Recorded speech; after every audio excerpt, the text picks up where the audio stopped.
नमस्कार सभी साथियों किसान भाई को स्वागत है आपके मौसम साथी एग्रोमेट में। और आज वक्त है मध्य प्रदेश के साप्ताहिक मौसम पूर्वानुमान 23 सितंबर से लेकर 30 सितंबर तक का। तो इस सप्ताह हम जानेंगे मध्य प्रदेश का मौसम कैसा रहने वाला है। सबसे पहले तो जो मैंने पिछले सप्ताह में एक वीडियो बनाया था मानसून की वापसी को लेकर, उसका एक कंफ्यूजन था कि राजस्थान से जो मानसून की वापसी हुई है तो कई लोग उसे जो है मध्य प्रदेश से जोड़कर देख रहे थे। ऐसा बिल्कुल नहीं था। राजस्थान की जो तय तारीख थी 17 सितंबर, उससे पहले राजस्थान के भागों से मानसून हट गया था और बाकी के जो देश में मानसूनी गतिविधियां जारी थी। उसके साथ साथ ये वापसी हुई थी पंजाब, हरियाणा और गुजरात के भागों से। ये मानसून अगले हम बात करें लगभग 21 सितंबर को पीछे हटा और 22 सितंबर को। और गुजरात और राजस्थान की आप देख सकते हैं, यहाँ गुजरात, राजस्थान, पंजाब, हरियाणा के कुछ और भागों से ये वापस हो चुका है। तो कभी कभी ये जो वीडियो बनाए जाते हैं उनका मानसून भले किसी और राज्य से वापस होता है, लेकिन उसका प्रभाव देश की अलग अलग वेदर जगहों पर वेदर गतिविधि या मौसमी गतिविधियों पर पड़ता है। तो उसका एक जो बैकग्राउंड होता है वो दिखाना जरूरी रहता है। उसमें कोई कंफ्यूजन नहीं है। तो मध्य प्रदेश से जो है अभी कहीं से भी मानसून की जो है वो वापसी नहीं हुई है। और अब बढ़ते हैं कि मौसम प्रणाली क्या बनी हुई है। तो बात करेंगे कि मौसम प्रणाली क्या बनी हुई है। तो ये बंगाल की खाड़ी में फिर से, हालांकि ये करीब है बांग्लादेश और म्यांमार और उत्तर पूर्वी राज्यों के तट के करीब ये बना हुआ है। उत्तर पूर्वी बंगाल की खाड़ी के आसपास। तो ये लो प्रेशर एरिया इस तरह से आगे आएगा। ये लगातार जो है पश्चिम और उत्तर दिशा में जो आगे बढ़ता रहेगा, लेकिन ये जैसे ही मैदानी भागों पर यहाँ पर आएगा लगभग उड़ीसा और छत्तीसगढ़ के बाद ये कमजोर जो है ये प्रणाली हो जाएगी। उतना ये सशक्त नहीं रहेगा, तटों के आसपास होते हुए कमजोर आ जाएगा, हो जाएगा। लेकिन ये मध्य प्रदेश के वेदर को अभी अगले हम 2 से 3 दिनों की बात करें तो ये ज्यादा प्रभावित करता जो हुआ ऐसा नहीं दिख रहा है। और इसके बाद एक और जो 25 सितंबर के आसपास एक और मौसम प्रणाली बंगाल की खाड़ी में उभरेगी, उसकी भी चर्चा कर लेते हैं।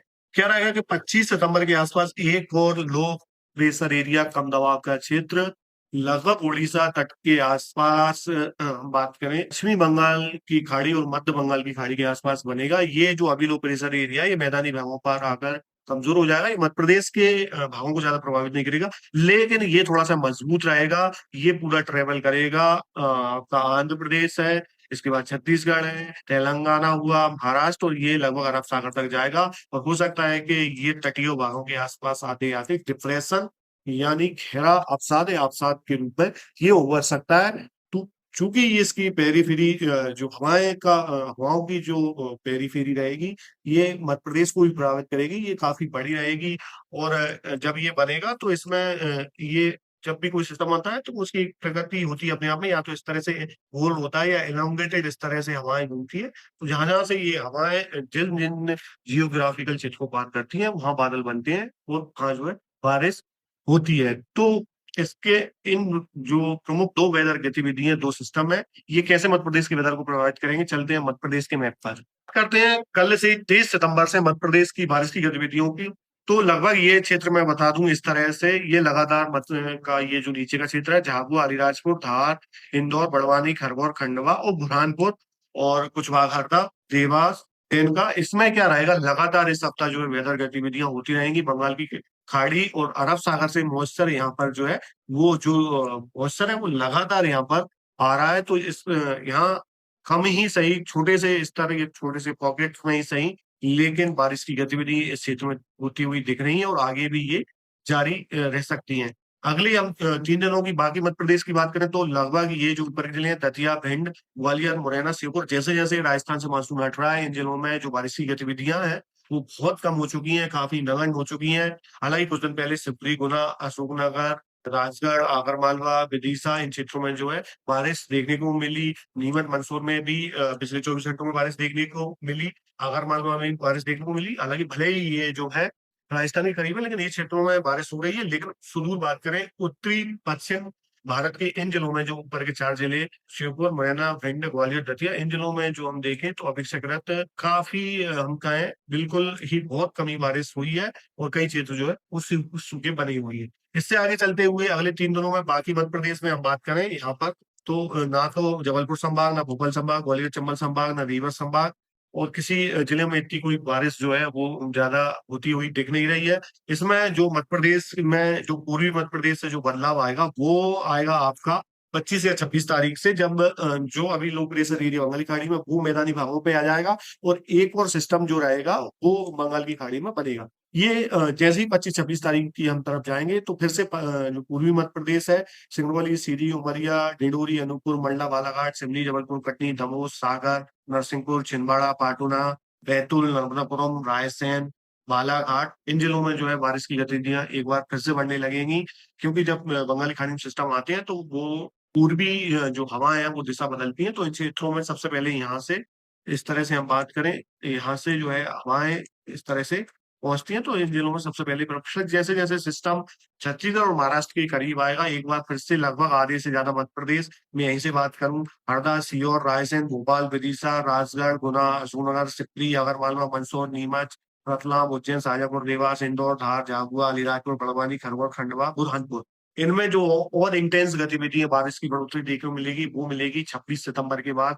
जो है बारिश इनमें बढ़ी हुई देखने को मिलेगी 26 सितंबर, 27, 28, 29, 30, 30 सितंबर तक का ये वीडियो है। तो वो जो सिस्टम रहेगा थोड़ा सा जो है मजबूत उसमें अपने आप में सिस्टम रहेगा, तो मध्य प्रदेश को जरूर अभी 3 से 4 दिन है बारिश की, जो अलग अलग जिले हैं, लगभग सभी 55 जिलों में बारिश की मात्रा में जो है आधे से अधिक जिलों में जो है वो गिरावट देखने को मिलेगी। लेकिन जैसे ही एक और सिस्टम 25 सितंबर के आसपास बनेगा, तो लगभग हम बात करें यहाँ से इस तरह से, तो ये फिर से पूरे मध्य प्रदेश में जो है बारिश की गतिविधियां अलग अलग जगहों पर शुरू हो जाएंगी। लेकिन वो सिस्टम थोड़ा सा भी महाराष्ट्र के आसपास से अगर गुजरता है, तो एक बार फिर से दक्षिणी और पश्चिमी मध्य अलीराजपुर, झाबुआ, इंदौर, देवास, सीहोर, भोपाल, रायसेन, नरसिंहपुर, जबलपुर, डिंडोरी, अनूपपुर, मंडला, बालाघाट, सिवनी, छिंदवाड़ा, पाडुना, बैतूल, रामपुर, हरदा, खंडवा, बुरहानपुर, खरगोन, बड़वानी, धार, इन जिलों में फिर से एक बार बहुत अच्छी जो बारिश की गतिविधियां होने की उम्मीद है, और ये जरूर बारिश इन जिलों से होकर जो है गुजरेगी, क्योंकि जो सिस्टम रहेगा वो महाराष्ट्र के करीब से होकर गुजरेगा। तो ये जो महाराष्ट्र से लगे हुए और छत्तीसगढ़ से लगे हुए जिले हैं, इनमें फिर से एक बार बारिश होगी, और ये ऊपर का जो ये भाग रहेगा, नीमच, मंदसौर, आगर मालवा, राजगढ़, गुना, अशोकनगर, विदिशा, सागर, दमोह, टीकमगढ़, छतरपुर, सतना, रीवा, मऊगंज, सिंगरौली, सीधी, उमरिया, शहडोल, कटनी, मैहर, ये भी 25 से लगभग 26-25 सितंबर से जो है 30 सितंबर तक ये अपेक्षाकृत जो रहेगा वो हल्की बारिश यहाँ पर होगी। ज्यादा भारी बारिश की संभावना नहीं है, लेकिन कुछ एक दो जिलों में कुछ स्थानों पर भारी बारिश से भी इनकार नहीं किया जा सकता। और ऐसा क्यों होता है, ये जो कंडीशन बनती है, होता क्या है कि जब मानसून का लौटने का वक्त होता है तो दक्षिणी भारत में बारिश क्यों बढ़ती है, उसका एक कारण होता है कि जो आईटीसी जेड होती है वो यहाँ से हटने लगती है, यानी जब जैसे ही ठंड का समय करीब आता है, तो जो सूर्य दक्षिणायन स्थिति में जाने लगता है, तो उसके साथ साथ जब सूरज की किरणें यहाँ उत्तरी भागों पर सीधी पड़ रही होती हैं, वो यहाँ पर तापमान अधिक होते हैं, सूर्य की किरणें सीधी बनती है, तो एक ITC Z inter tropical convergence बनता, जोन बनता है। उसके कारण ये वेदर, उसकी गतिविधि भी उसके साथ साथ नीचे की तरफ आती है। तो अब यहाँ पर जो वेदर गतिविधि है, रेनफॉल ज्यादा दिख रही है, देखें आप दक्षिणी भारत में यहाँ पर और ज्यादा ये गतिविधि बढ़ी हुई मिल रही है, तो उसका कारण ये रहेगा कि दक्षिणी मध्य प्रदेश और पश्चिमी मध्य प्रदेश में अधिकतर जो है बारिश की गतिविधि इस सिस्टम से बढ़ी हुई देखने को मिलेगी, और बारिश भी जगह मिलेगी। और इसके ऊपर के जो भाग है इनमें आप देखें तो बिल्कुल बारिश जो है वो नगण्य स्थिति में जा चुकी है, बहुत ही कम बारिश यहाँ मिलेगी। और जैसे जैसे हम अक्टूबर की तरफ बढ़ेंगे और जो है बारिश जो है नीचे खिसकती जाएगी, मध्य प्रदेश के भागों से हटती जाएगी, और दक्षिणी भारत में ये केंद्रित हो जाती है। और 15 अक्टूबर के बाद मानसून जो है या वापसी हो पूरी तरह से ना हो, वो जो समय हो जाता है उत्तरी पूर्व मानसून का, जहाँ से तमिलनाडु और अन्य दक्षिण भारत के राज्यों में मानसून, उत्तर पूर्वी मानसून की शुरुआत मानी जाती है। यानी एक तरफ मानसून से वापस होता है, एक भारत के कुछ अधिकतर राज्यों से, और एक दो तीन से राज्यों में, दक्षिण भारत जैसे तमिलनाडु है, केरल है, कुछ आंध्रा के तट है, वहां पर मानसून, उत्तर पूर्वी मानसून जो है वो बारिश देता है। तो इस वीडियो में बने रहने की आपका बहुत बहुत धन्यवाद। अगर जानकारी अच्छी लगे प्लीज चैनल को लाइक करें, सब्सक्राइब करें, और कमेंट में अपनी राय देना ना भूलें। तब तक के लिए जय हिंद, जय भारत, गुड बाय।